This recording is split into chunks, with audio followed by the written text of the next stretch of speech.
उसके बाद जश्न की शुरुआत हुई, तो वो जश्न थमता नहीं दिख रहा है, क्योंकि बिहार की राजनीति में बतौर विकल्प प्रशांत किशोर जब खुद मैदान में उतरे तो एक बड़ा उलटफेर करते नजर आ रहे हैं। सहयोगी रश्मि के पास चलते हैं। रश्मि, चुनाव परिणाम अब धीरे धीरे स्पष्ट होता दिख रहा है। किसी खेमे में मायूसी तो किसी खेमे में जश्न होता दिख रहा है।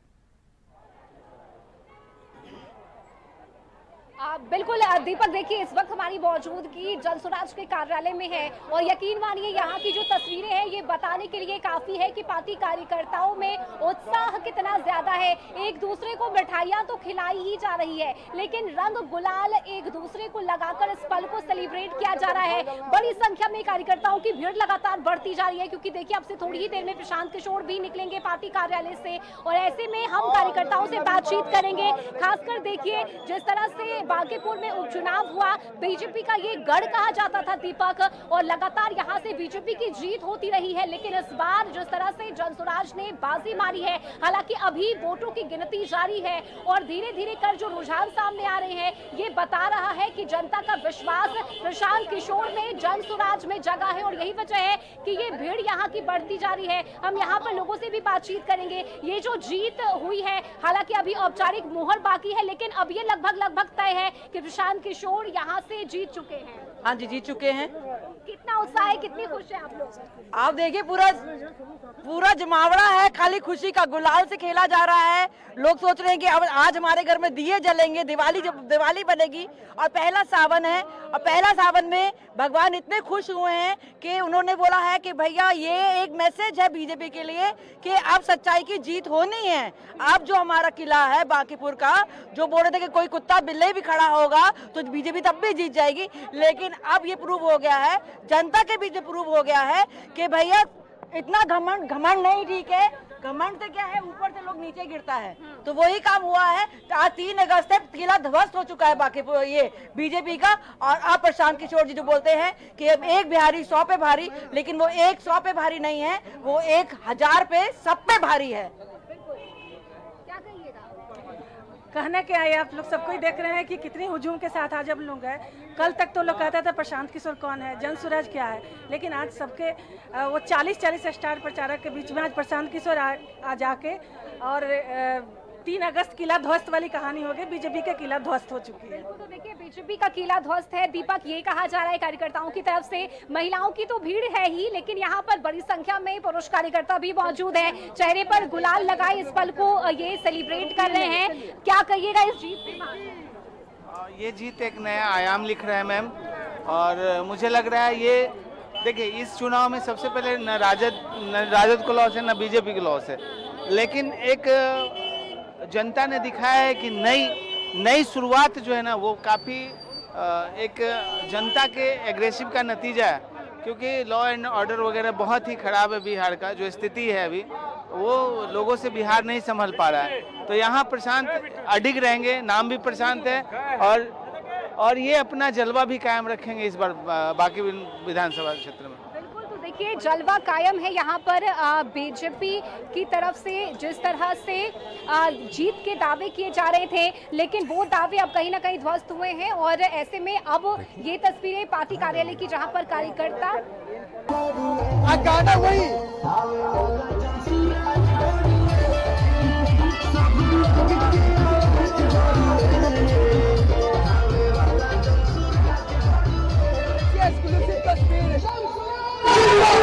जनसुराज के लिए गाना बनाया गया था, अब वो गाना लगातार बज रहा है और लोगों में जो खुशी का माहौल है। ऐसे में देखिए जरूर बातचीत करने की प्रयास करेंगे। जो एक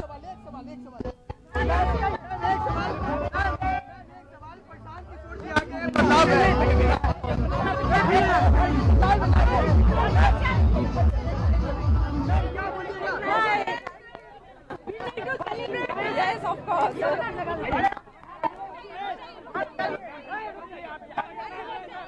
देखिए ये हर लोग अपनी मोबाइल में कैद करना चाह रहे हैं वो तस्वीर जो प्रशांत किशोर की वाइफ। देखिए कहीं ना कहीं राकेश जो खुशी का माहौल है वो दिख रहा है। प्रशांत किशोर की जो पत्नी है वो यहाँ पहुंची है केंद्र पर, मतगणना केंद्र पर, और थोड़ी देर में जो है किशोर जो है वो खुद यहाँ पर आने वाले हैं। चलिए अंकित, तस्वीरें लगातार आप हमें साझा करते रहिए। आगे की तस्वीर भी आपको हम अपने दर्शकों को दिखाएंगे कि 23वें राउंड की गिनती के बाद प्रशांत किशोर तो आगे चल ही रहे हैं। 24वें राउंड की जो गिनती है वो भी अब खत्म होने वाली है और उसमें भी जो खबरें सामने आ रही है कि उसमें भी प्रशांत किशोर आगे हैं और वो अब से कुछ ही देर में 24वें राउंड की जो गिनती है वो भी खत्म होने को है। बीजेपी प्रवक्ता राजीव रंजन जी इस वक्त हमारे साथ मौजूद हैं। समर्थकों को जो खुशी है वो आपने भी देखा, टेलीविजन स्क्रीन पर लगातार धूम धड़ाके और डीजे निकालकर अपनी जीत का इजहार करते हुए नजर। हालांकि औपचारिक जीत का ऐलान अब तक नहीं हुआ है। राजू जी, एक बात तो तय है कि बीजेपी माने या फिर ना माने, प्रशांत किशोर ने अपनी सियासी धमाकेदार एंट्री उपचुनाव में कर ली है, बिहार के चुनाव में, और पटना से इनकी शुरुआत हुई है। इस बात को तो मानना पड़ेगा ना आप लोगों की कि जनता ने उनकी राजनीति को अब स्वीकार किया है। एक रणनीतिकार से कहीं ना कहीं अब वो जनादेश के नेता बन चुके हैं। देखिए, थोड़ी जल्दबाजी हो रही है इस चीज को। नहीं, आपने कहा था कि वोटों का अंतर धीरे धीरे घटेगा, लेकिन 12 जैसे 13,269 वोट से प्रशांत किशोर आगे हैं। भारतीय जनता पार्टी ठीक है, उन्होंने जितना वोट लाया, ठीक है, अभी मान कर नहीं चल रहे हैं कि अभी किसी की जीत हुई या फिर हार हुई है, लेकिन वोटों का जो अंतर है कहने गई आप तो ये मानते नहीं। चलिए ठीक है, इस वक्त की बड़ी खबर आ गई है। 24वें राउंड की गिनती भी प्रशांत किशोर को आगे बता रही है। बड़ी खबर है, 24वें राउंड की गिनती भी पूरी हो चुकी है और जन स्वराज उम्मीदवार प्रशांत किशोर एक बार फिर से नीरज सिन्हा से आगे हैं। 13,868 वोट से प्रशांत किशोर आगे हैं।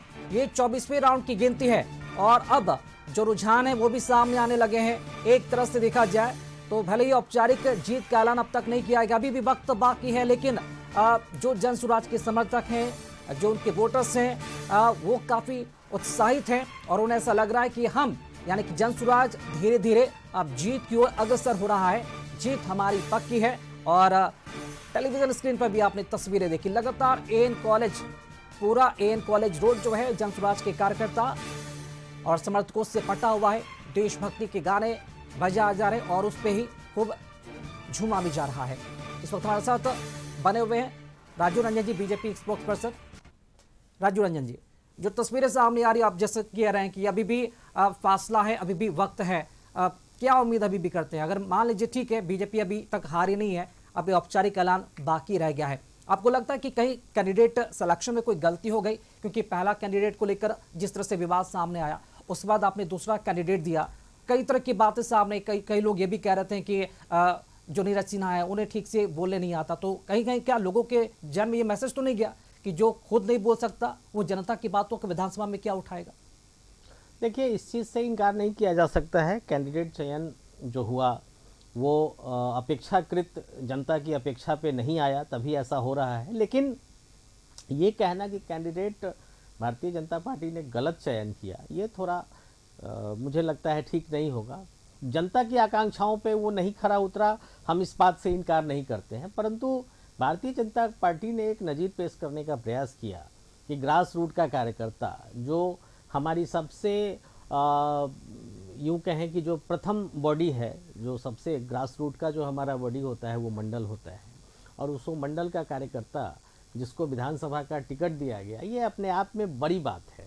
जहां और भी दल या तो स्वयं लड़ते हैं या फिर अपने बाल बच्चों को टिकट देते हैं या फिर अपने नाते रिश्तेदारों को टिकट बांटते हैं, वैसी स्थिति हमारे यहाँ नहीं है। हमने जनता के सामने एक नज़ीर पेश किया कि हम भारतीय जनता पार्टी वाले सिर्फ और सिर्फ कार्यकर्ताओं को ही टिकट देते हैं और कार्यकर्ता ही हमारे यहाँ से चुनाव लड़ते हैं। नहीं, ये तो मिथ भी है ना, ये भी तो हो सकता है ना, क्योंकि जैसा सूचना मिली, जो बातें सामने आई, कई तरह के जो लोग ये भी सवाल कर रहे हैं, ये भी आप पर प्रश्न चिन्ह खड़ा कर रहे हैं कि बीजेपी ये मानती है और ये मानकर चली है हमेशा कि बांकीपुर विधानसभा सीट से किसी को भी टिकट दे दिया जाए वो चुनाव जीत जाएंगे। ये मिथ साबित हुआ हार के पीछे। एक नैरेटिव सेट किया गया प्रशांत किशोर जी के द्वारा और लगता है कि उसमें वो सफल भी होते नजर आ रहे हैं बहुत। नहीं, आपके नेता ने कुछ नहीं कहा था इस बारे में, किसी को भी चुनाव में खड़ा कर दिया जाए? हमें तो, मुझे ऐसा कोई ज्ञात नहीं है। कुत्ते बिल्ली वाली बात मैंने तो अभी तक कोई वीडियो भी नहीं किसी बड़े नेता ने चैनल पे हमने देखा या फिर किसने ऐसा कहा। ये तो नैरेटिव था और शायद इस नैरेटिव को तोड़ने में हम लोग कामयाब नहीं हो पाए।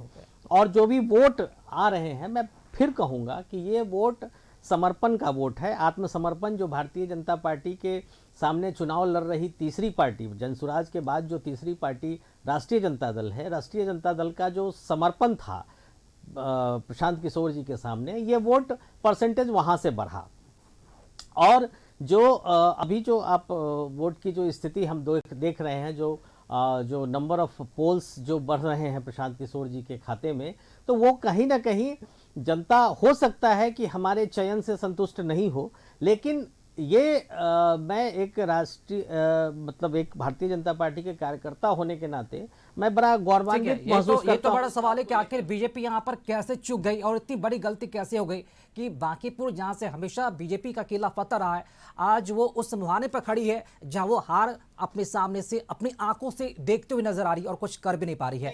चलिए, समय का अभाव फिलहाल यहाँ पर रुकेंगे और डिबेट शो को यहाँ पर खत्म करेंगे। बहुत बहुत शुक्रिया राजूरी जी इस डिबेट शो से जुड़ने के लिए, अपनी राय रखने के लिए। अंकित आपका भी बहुत बहुत शुक्रिया तस्वीरें साझा करने के लिए। और लगातार कशिश न्यूज खबरों कार्यक्रमों का सिलसिला यहाँ पर जारी और अपडेट आपको दिखाते रहेगा कि जो राउंड है, जो लगातार रुझान सामने आ रहे हैं और कब तक जो है जीत का औपचारिक ऐलान कर दिया जाता है, इस पर नजरें हमारी लगातार बनी हुई है। देखते रहिए आप कशिश न्यूज। नमस्कार।